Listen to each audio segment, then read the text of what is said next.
duplicar mi patrimonio prácticamente en 5 o 6 años.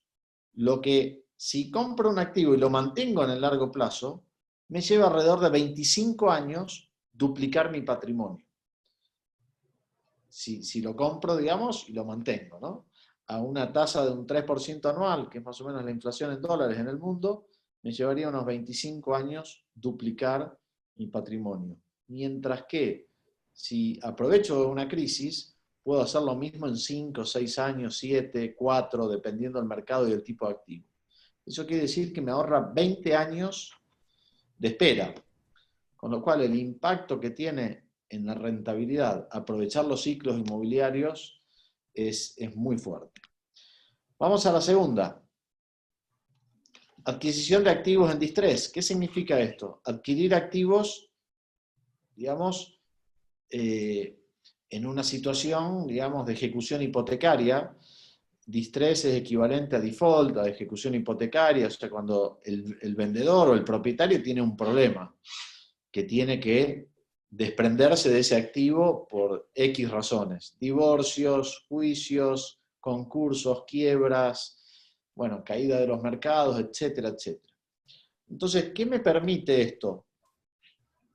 Me permite no solamente absorber, o sea, entrar al mercado, entrar a la inversión ganando dinero, ya que cada vez que invierto un inmueble comprándolo en una inmobiliaria o a valor de mercado, como ustedes saben, el costo transaccional en la mayor parte del mundo, es decir, el costo de compra y venta entre escrituras y comisiones, no baja del 10%, por lo menos yo no he visto por ahora en ningún lugar del mundo que baje del 10%. O sea, costo de compra y venta. ¿Qué quiere decir esto? Que si compro un activo hoy y mañana lo necesito vender, vendiéndolo al mismo valor, perdí el 10% del valor. Es decir, en el momento que firmo el cheque, que compro un activo, estoy teniendo que asumir un 10% de pérdida si lo quiero realizar, ya sea que lo quiera realizar mañana o en 10 años, pero ese 10% se dividirá en 1 o en 10, pero ese costo está. Y generalmente los primeros años de rentabilidad que logro son para cubrir ese costo operacional.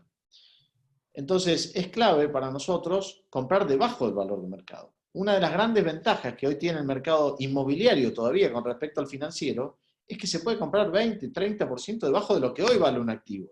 No solo que cayó y tal vez valía 100 y hoy vale 50, sino que hoy vale 50 y lo puedo comprar a 30, 35, 40, dependiendo de las habilidades y la gestión que pueda llevar adelante, ¿no? Ahora bien, esto únicamente se va a dar en mercados que han sufrido una crisis. Si no, no va a haber volumen para poder hacer escalable este tipo de operación. Entonces, el comprar debajo del valor de mercado me permite entrar ganando la inversión, inclusive, a diferencia como hablábamos de la inversión financiera, que tú puedes comprar un activo financiero, ya sea que tengas $1000 o 1000 millones, todo el mundo lo compra todos los días al valor que vale de mercado. No hay posibilidad de comprar debajo del valor del mercado. En la inversión inmobiliaria, afortunadamente, todavía se puede, y esto es una de las grandes ventajas de la inversión. Entonces, bueno, ¿cómo compro debajo del valor del mercado? Generalmente en bancos, en subastas y un poco en el tipo de situaciones que hablábamos antes. Y el tercer tema es la creación de valor en la gestión del activo. En los mercados desarrollados, generalmente, un activo rehabilitado y alquilado tiene un valor, pero ese mismo activo en el mismo momento, si está sin inquilino, principalmente los activos comerciales como oficinas, locales comerciales y demás, si está vacío y además requiere una rehabilitación, además del costo de rehabilitarlo, de quitarle el costo de rehabilitarlo, se le quita un descuento muy importante, porque hay que asumir más incertidumbre dado que no está en flujo, es decir, no está generando ingresos. Y generalmente un activo vale por los ingresos que genera de cara a los fondos y a los inversores. Por lo tanto, el adquirir activos que requieran gestión, ya sea adquirir un activo en subasta, rehabilitarlo, buscar al inquilino y demás, cada gestión que se hace va creando un valor agregado. Y por otro lado, es sumamente importante coordinar a todos los jugadores del sector inmobiliario, porque al final en una inversión inmobiliaria intervienen cerca de 10 jugadores, como lo ven en pantalla. Entonces, es sumamente importante. Cada uno de estos jugadores tiene sus propios intereses.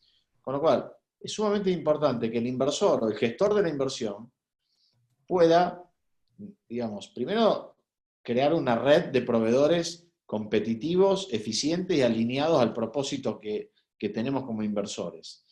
Y segundo, digamos, poder coordinar y negociar, obviamente, toda la prestación de servicio que sea acorde y competitiva, y obviamente si uno logra tener volumen, si ya es un fondo, obviamente esos costos se reducen y se genera una economía de escala muy importante. Entonces la gestión del activo también es sumamente importante para producir rentabilidad. Nosotros un activo inmobiliario lo vemos muy perecedero. Decimos que un activo inmobiliario, digamos, los ingresos de un activo inmobiliario son, digamos, perecen cada día, más que una fruta, que una verdura, ¿no? ¿Por qué? Porque cada inmueble que tenemos en cartera, que lo tenemos vacío, ya sea porque lo tengo previsto vender, reparar o alquilar, cada día que pasa estoy tirando, digamos, el dinero que no produjo ese día prácticamente a la basura.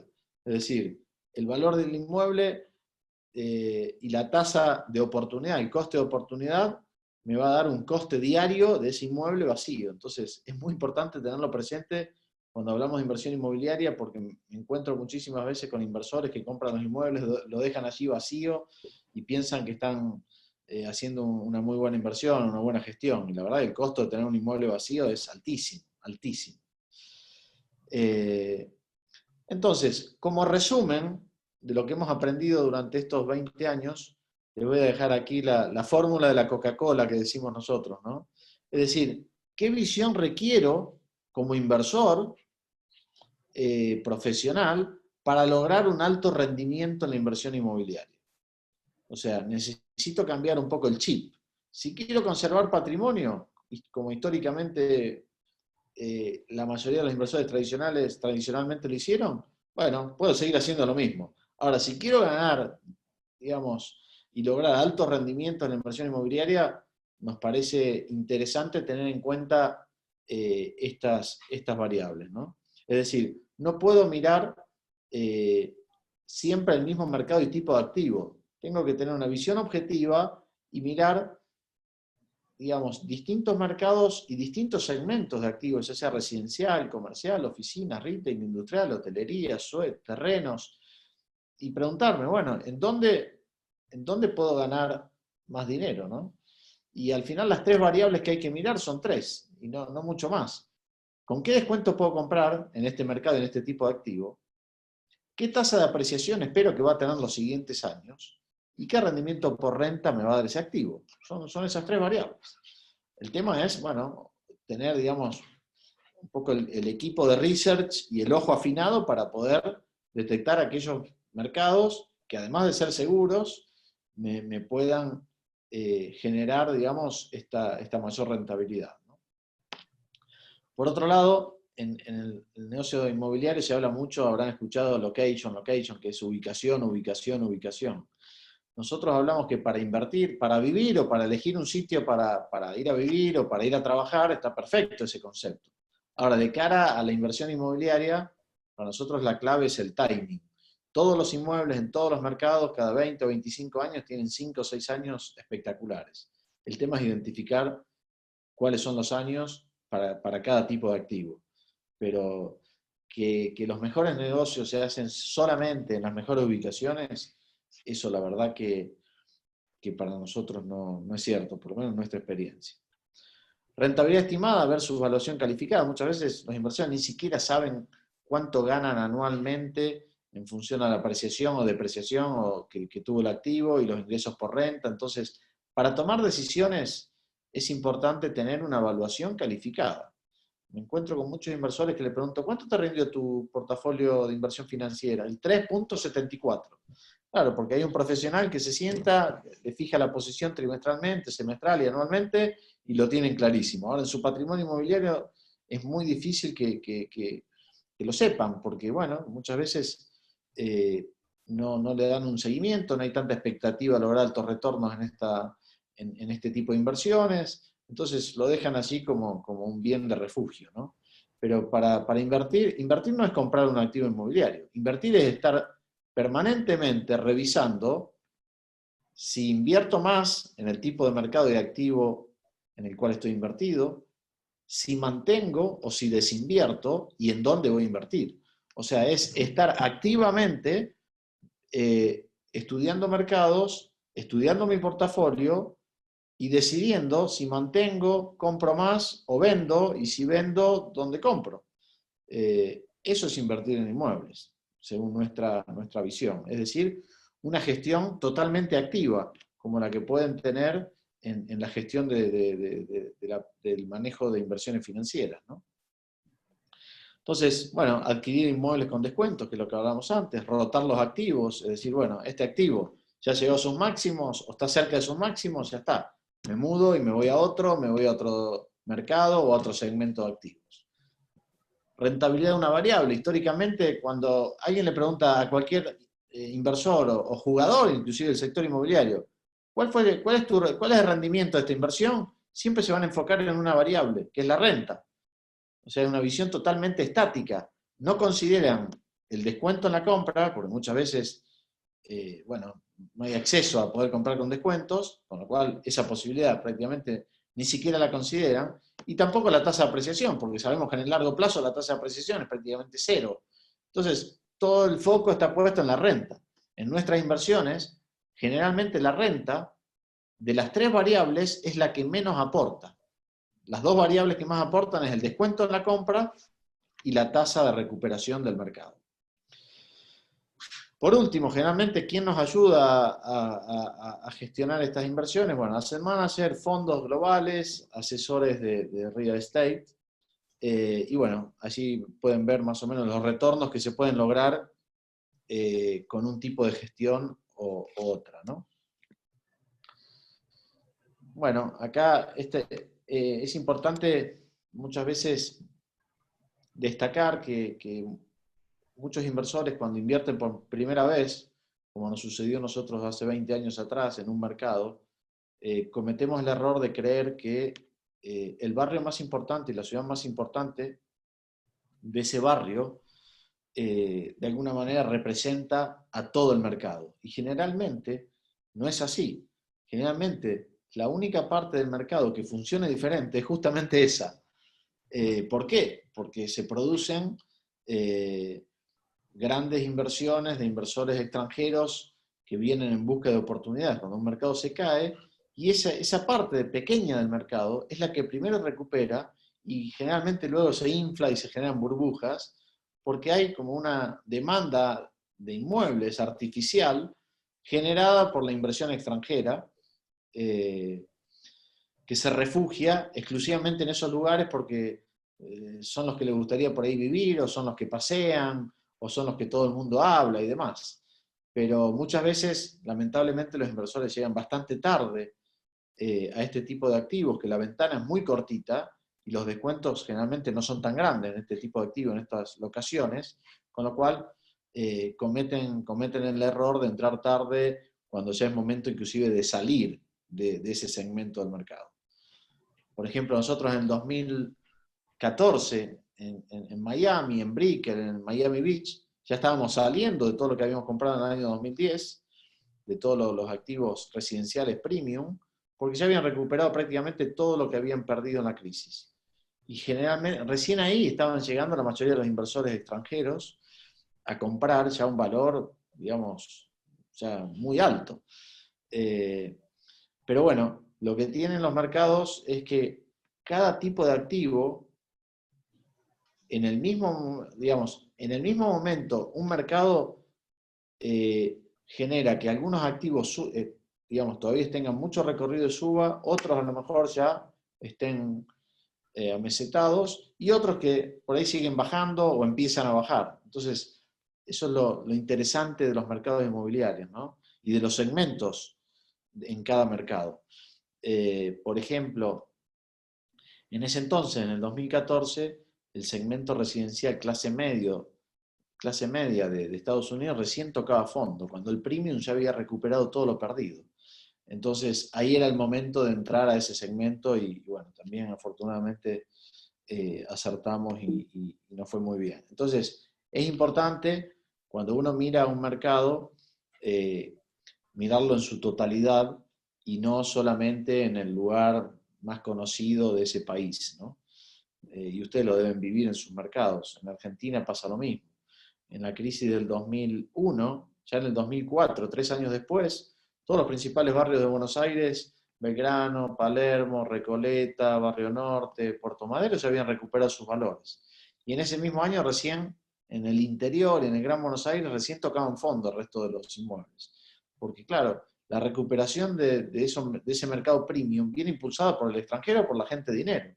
En cambio, para que se recupere todo el resto del mercado, necesita terminarse de estabilizar la economía, empezar a recuperar y que la gente pueda volver a comprar y ahorrar o acceder al préstamo en el caso de los países desarrollados. Entonces, la verdad que la dinámica es bien diferente. Algunas recomendaciones rápidas. ¿Es negocio comprar en preconstrucción? Generalmente asociamos que la preconstrucción me permite ganar dinero porque entro con un descuento. Y no siempre es así. Fijémonos, por ejemplo, a lo que pasa en Brickell. Se sigue vendiendo, intentando vender en preconstrucción a $5.000 el metro, cuando el producto recién terminado vale 3.000, por el exceso de oferta que hay. Entonces, y esto, bueno, creo que en muchos países y en muchos momentos pasan por esto. Entonces, el mito de que comprar en preconstrucción siempre representa comprar debajo del valor de mercado o tener un potencial, no siempre es así. Y esto es importante saberlo. Comprar un inmueble premium siempre me asegura ganar dinero y tener rentabilidad y que no pierda valor. No, tampoco. ¿Es cierto que son más líquidos? Sí. ¿Es cierto que recuperan más rápido? Sí. Pero no es cierto que no pierden valor. Fijémonos, Puerto Madero, Brickell y Barrio Salamanca, que es el barrio más importante de Madrid, el valor que perdieron en los momentos de crisis. Entonces, no nos creamos estos cuentos que a veces nos quieren hacer creer, ¿no?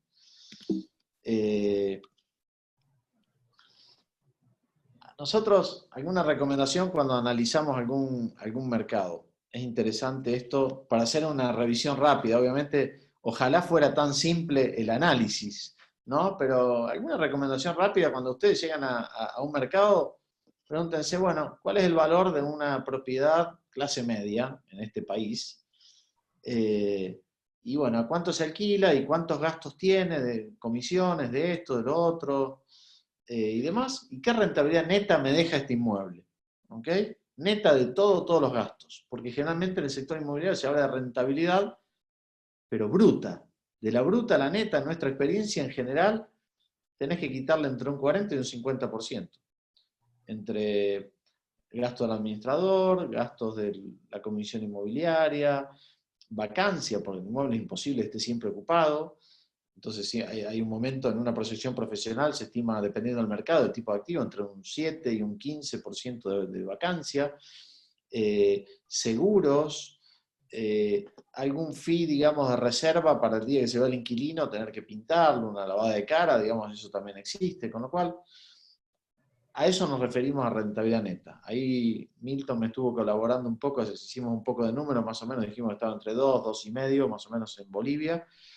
Hoy en España está alrededor del 5%, en Estados Unidos el 6%.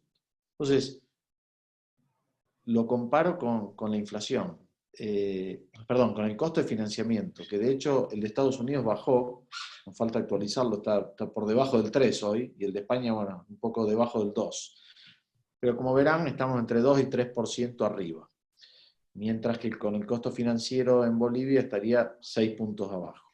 Y después Mira, también se hace esta comparación con respecto... una aclaración Perdón,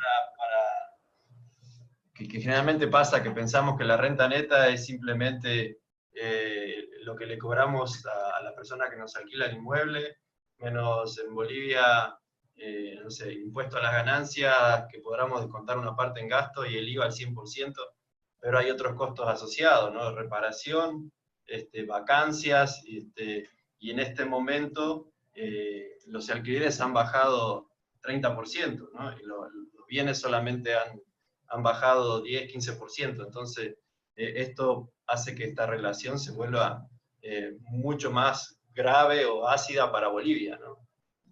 Claro. Gracias, Milton. Y luego también compararlo un poco con inflación, a ver cómo dan los números.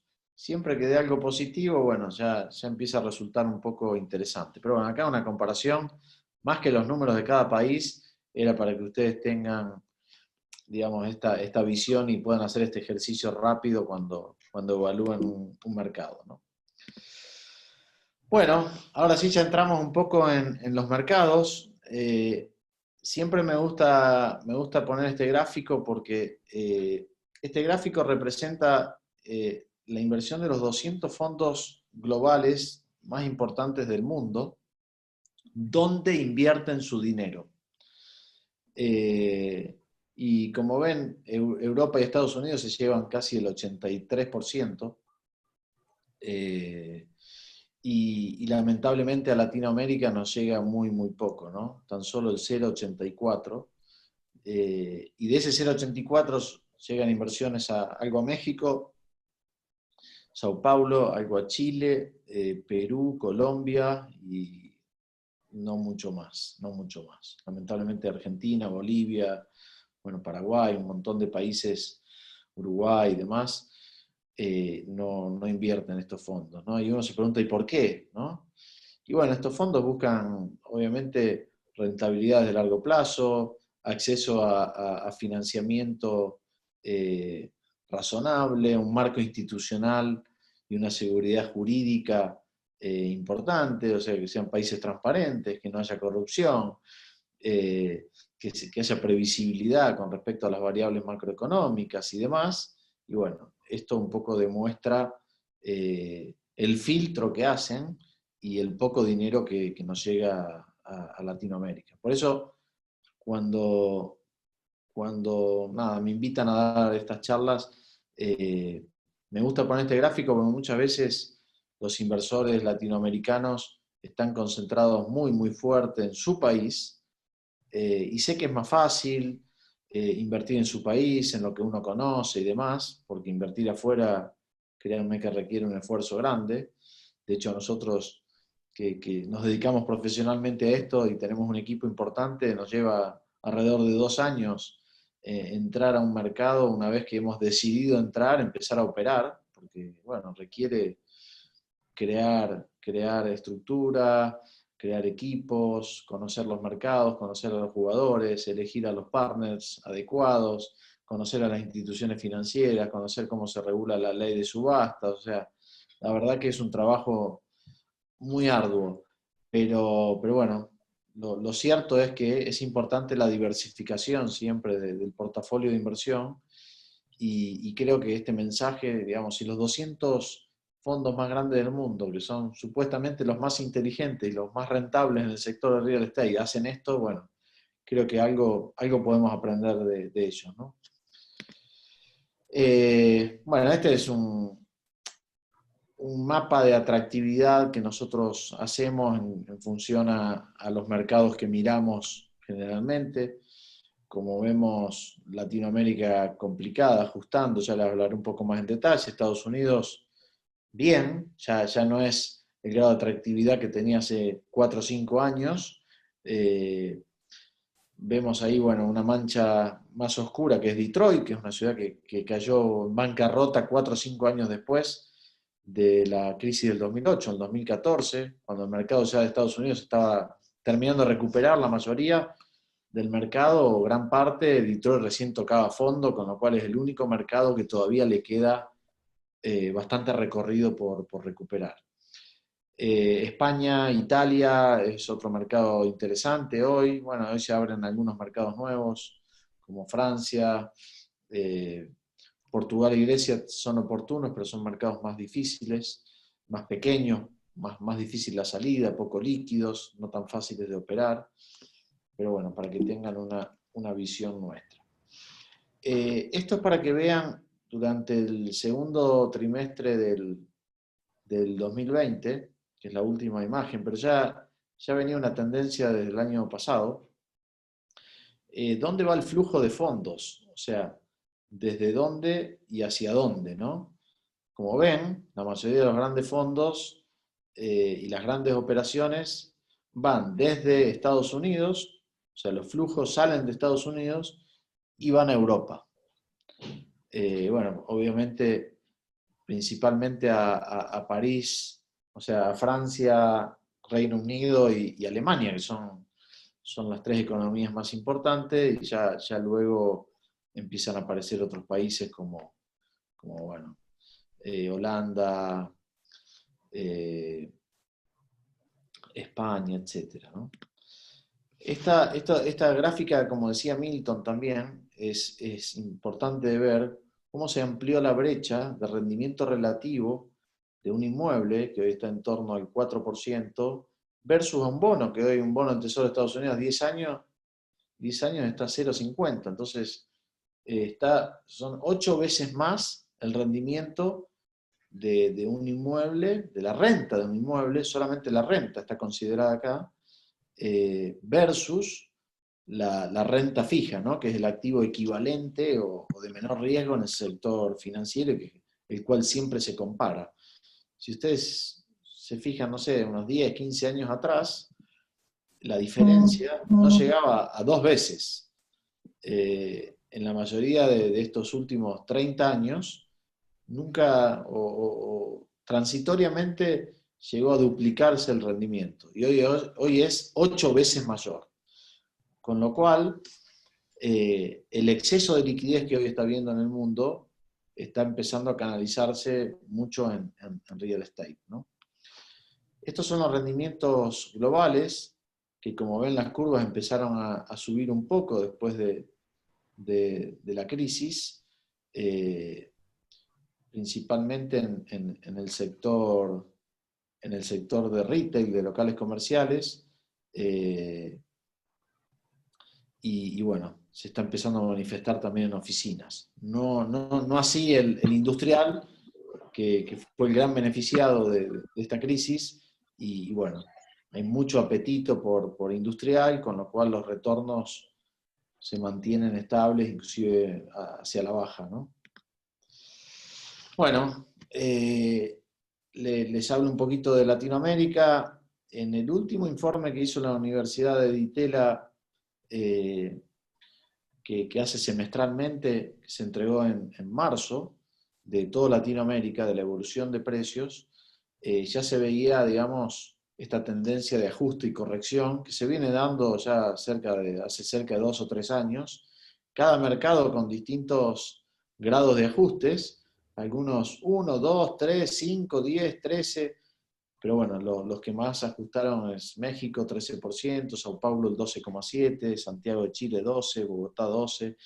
Esto fue solamente, digamos, en promedio fue el 5,5% en un semestre. Si nos analizamos, estamos hablando de un 10%, que es una barbaridad para lo que es real estate, ¿no? Pero bueno, como ustedes saben,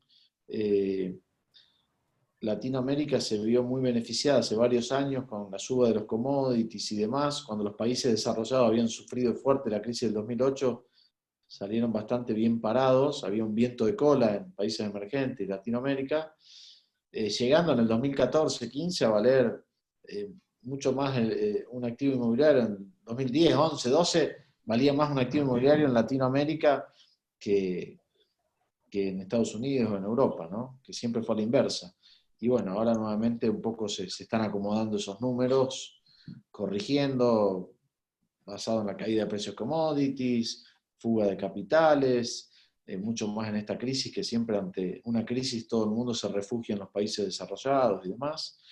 Bueno, obviamente enfrentando los meses críticos de la pandemia, con devaluaciones importantes en mercados importantes como Brasil, Argentina, México, Colombia, con lo cual el pronóstico para Latinoamérica para los próximos años nuestro es que continúe, digamos, en ajuste, ¿no? En corrección de precio inmobiliario. Obviamente después hay que detenerse en cada país con detenimiento, pero esa es la foto general. España, bueno, España hoy está atravesando, digamos, un momento de las tasas más bajas de la historia, el Euribor, que es el índice que se aplica a las tasas de interés, está 0,40 negativo. Los otros días leía una nota que hay 16 trillones de dólares invertidos en renta fija a tasa negativa. 16 trillones de dólares. Tremendo. Búsquenlo en Google, está la noticia, ponen 16 trillones de dólares, renta fija, tasa negativa, y le va a aparecer la noticia. Entonces, hoy el apetito por real estate empieza a tomar un protagonismo muy importante. Pasa siempre lo mismo, cuando estamos en un mundo de bajas tasas, real estate, toda la gente del sector financiero empieza a sustituir su inversión financiera por real estate. Y cuando las tasas suben, bueno, la gente empieza a vender real estate para irse a bonos que son más líquidos. Pero bueno, por lo pronto y por lo previsto, por la mayoría de los bancos centrales y demás, de los países desarrollados, se prevé en un mediano y largo plazo tasas muy bajas, cercanas a cero o debajo de cero, negativas, ¿no? La mayoría de la gente, economistas inclusive y demás, pronostican como mínimo 5 años, y algunos se atreven a hablar de 10 años y más también. La economía ha caído muy fuerte en España, o sea, recuerden que el turismo impacta, digamos, tiene 15% del PBI de España generado por el turismo. Imagínense con 7 meses ya de no turismo y por lo menos 4 o 5 meses más seguro. Un año sin turismo en España, complicado. España, no sé si tienen el dato, pero es el segundo país que más turismo recibe del mundo, a pesar de ser un país pequeño, después de Francia. Y uno pensaría, ¿y cómo Estados Unidos en qué puesto está? ¿No? ¿Cómo puede ser que España reciba más turismo que Estados Unidos?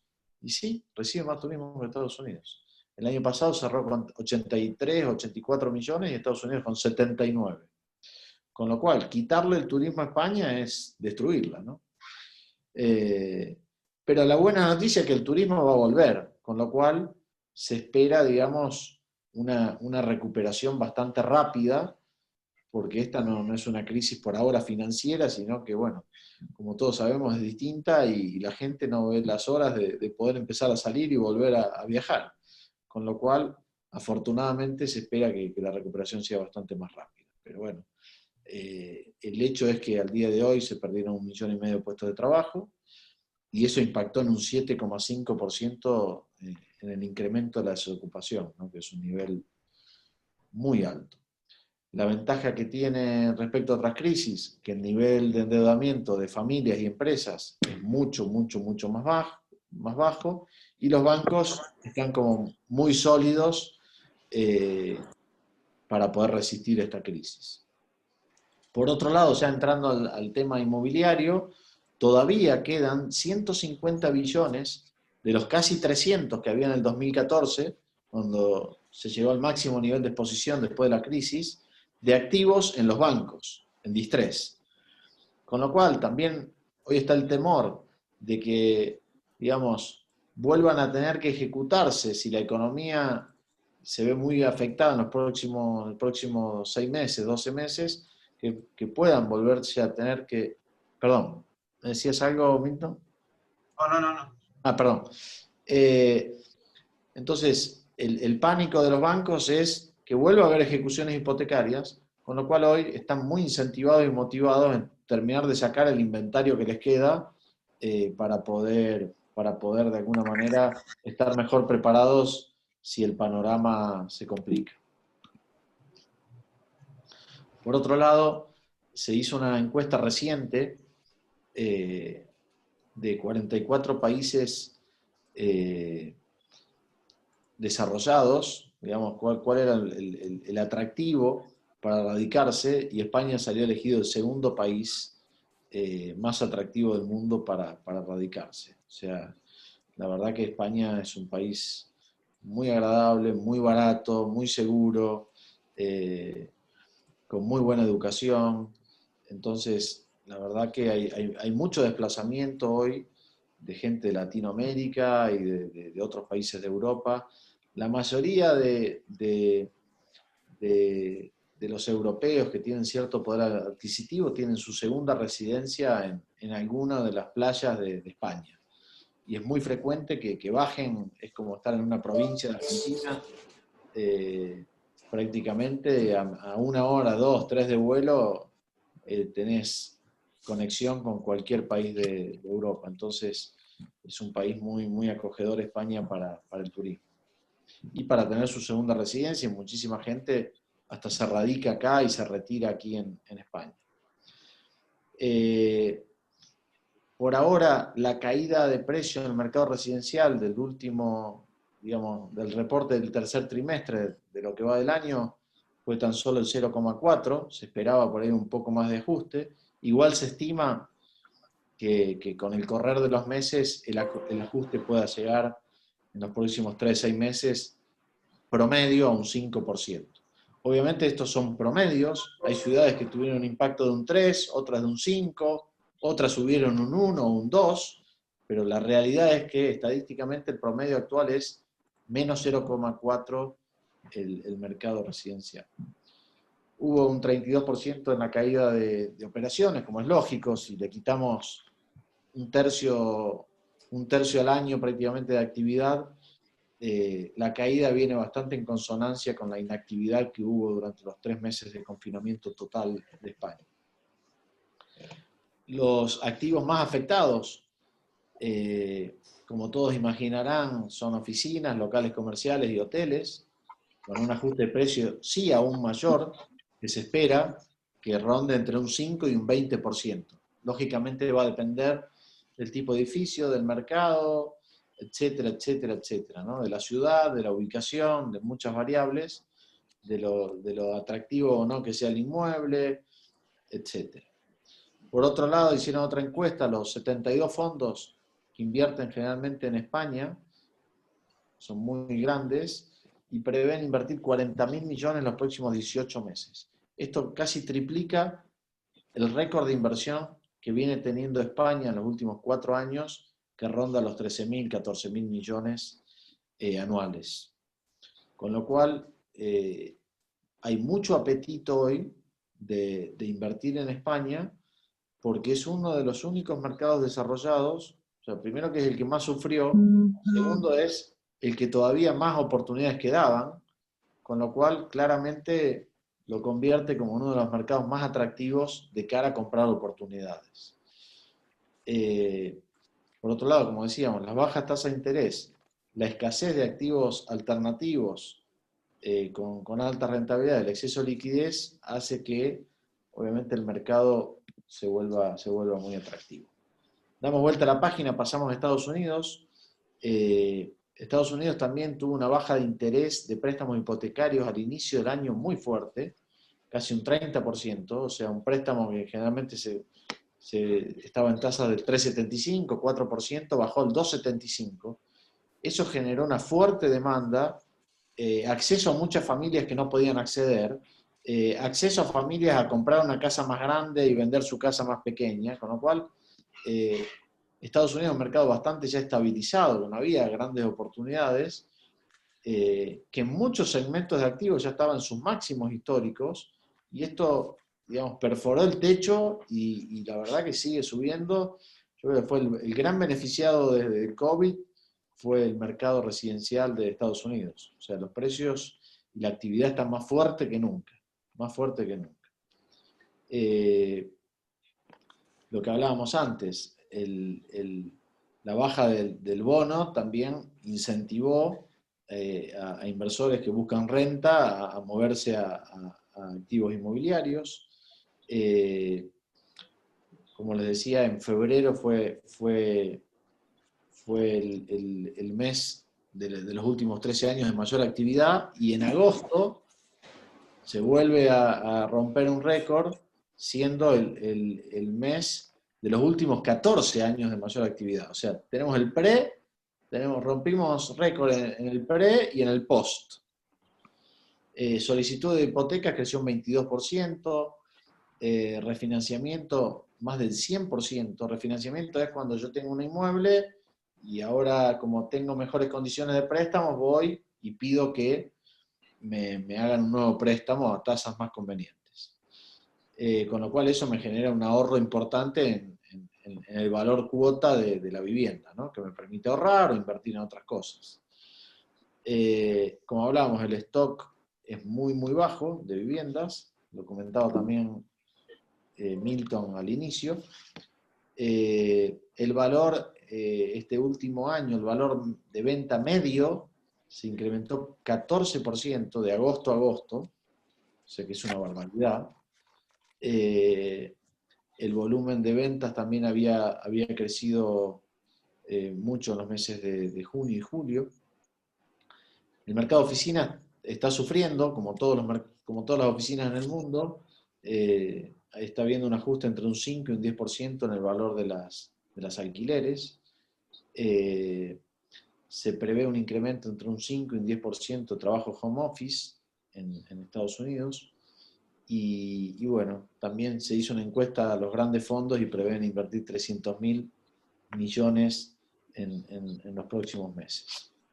Entonces, claramente vemos una ventana de oportunidad para entrar en estos mercados desarrollados, por lo que decíamos antes, las bajas tasas de interés. Al final estos mercados se mueven por las tasas que le dan acceso a las familias a comprar o no, y a su vez hacen más rentable o no la inversión inmobiliaria, que generalmente siempre apalancada, es tomando préstamos del 50, 60, 70%, hasta el 90% toman de préstamos los grandes fondos. Con lo cual, cuando se abarata el costo del dinero, lógicamente los retornos crecen. Vemos una sustitución de la inversión financiera hacia la inmobiliaria, como hablábamos antes, rendimientos relativos muy convenientes y un mayor poder de negociación para adquirir activos en distrés, en bancos, principalmente en España y en Italia. Blackstone, que es el fondo número 1 del mundo de inversiones en real estate, en plena pandemia, como ven, en abril, levantaba el fondo más grande de la historia para invertir en Europa por 9.800 millones. Para que se den una idea, Blackstone gestiona 150 billones y en los últimos 3, 4 años en España ha colocado 30 billones, o sea, el 20 y pico % de su portafolio lo ha colocado todo en España, siendo que España a nivel global representa el 1% de lo que reciben, digamos, de lo que invierten estos 200 grandes fondos, ¿no? Entonces, la verdad que Blackstone un poco es la guía, ¿no? O sea, son un ejemplo de lo que es aprovechar los ciclos y los mercados de estrés. Entonces, y claramente lo manifiestan con sus movimientos y sus resultados. Bueno, con esto más o menos damos por finalizado. Les comento brevemente y pasamos a preguntas lo que hacemos desde IMSA. Nosotros tenemos una metodología de inversión que primero está orientada a estudiar los ciclos, luego, como hablábamos, una vez analizados los ciclos, a comprar activos en subasta y en bancos con fuertes descuentos y agregarles valor en la gestión. Y luego, desde la tenencia, digamos, durante el periodo de tenencia, desde que se adquiere hasta que se vende el activo, buscar la máxima eficiencia a nivel operativo, ¿no?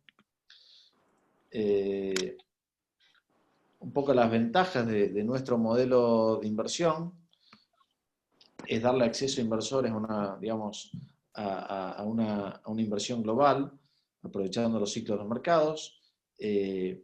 También ofrecerles una visión objetiva, es decir, analizamos todos los segmentos en los distintos mercados y elegimos lo que en cada momento entendamos que son los más atractivos y acorde al perfil de riesgo del inversor.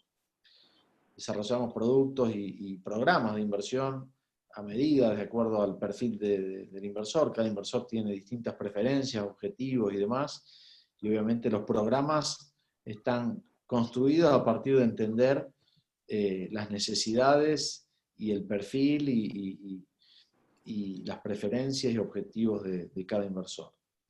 Llevamos adelante la estrategia de distrés que comentábamos antes, adquiriendo activos por debajo del valor de mercado en bancos y subastas. Generamos valor agregado en toda la gestión del activo, que hablábamos antes. A su vez, le damos la posibilidad a que cada inversor sea el único dueño del 100% de los activos y del portafolio que elige invertir. Es decir, no es que un inversor pone el dinero en un fondo y pierde control y autonomía, sino que al contrario, el inversor siempre tiene el control y la autonomía para entrar, salir y decidir lo que quiere hacer con su inversión. O sea, es como la gran diferencia de nuestro servicio con respecto a los grandes fondos, que al final el servicio o la gestión profesional es bastante parecida, es que le damos autonomía para que cada inversor siga teniendo su propio ladrillo, ¿no? Y no una cuota aparte de un fondo de inversión. Por otro lado, nuestro beneficio está alineado a los intereses del inversor, ya que ganamos a partir de lograr el éxito, que para nosotros el éxito es la tasa de rentabilidad mínima que fijamos en cada inversión. Perdón que se escucha como, no sé si por ahí hay algún micrófono activado y... En un minuto damos espacio a preguntas. Por favor, pongan en mute los micrófonos. Perfecto. Entonces, bueno, nuestro track record es 14% anual, es decir, nuestra experiencia en los últimos 15 años, que empezamos a llevarlo ya en forma prolija, dado que los primeros 5 años, únicamente gestionábamos inversiones para nuestro propio grupo familiar y de amigos, y llevamos, bueno, 14% anual sin apalancamiento, que para una inversión inmobiliaria, como ustedes sabrán, es un retorno interesante. Este gráfico muestra un poco el objetivo que nos ponemos desde IMSA para cada perfil de inversor, de lograr como mínimo un retorno de un 8, un 10 y un 12, dependiendo del perfil de riesgo, y el impacto que eso tendría en el largo plazo, en 30 años, cuánto nos permitiría multiplicar nuestro capital inicial, llamémoslo 1, que como ven, en el caso de una inversión tradicional, poniéndole la tasa de apreciación histórica, me permitiría multiplicar por un poco más de 3, y bueno, así están los distintos múltiplos que tendría, digamos, nuestros retornos mínimos deseados para nuestros inversores.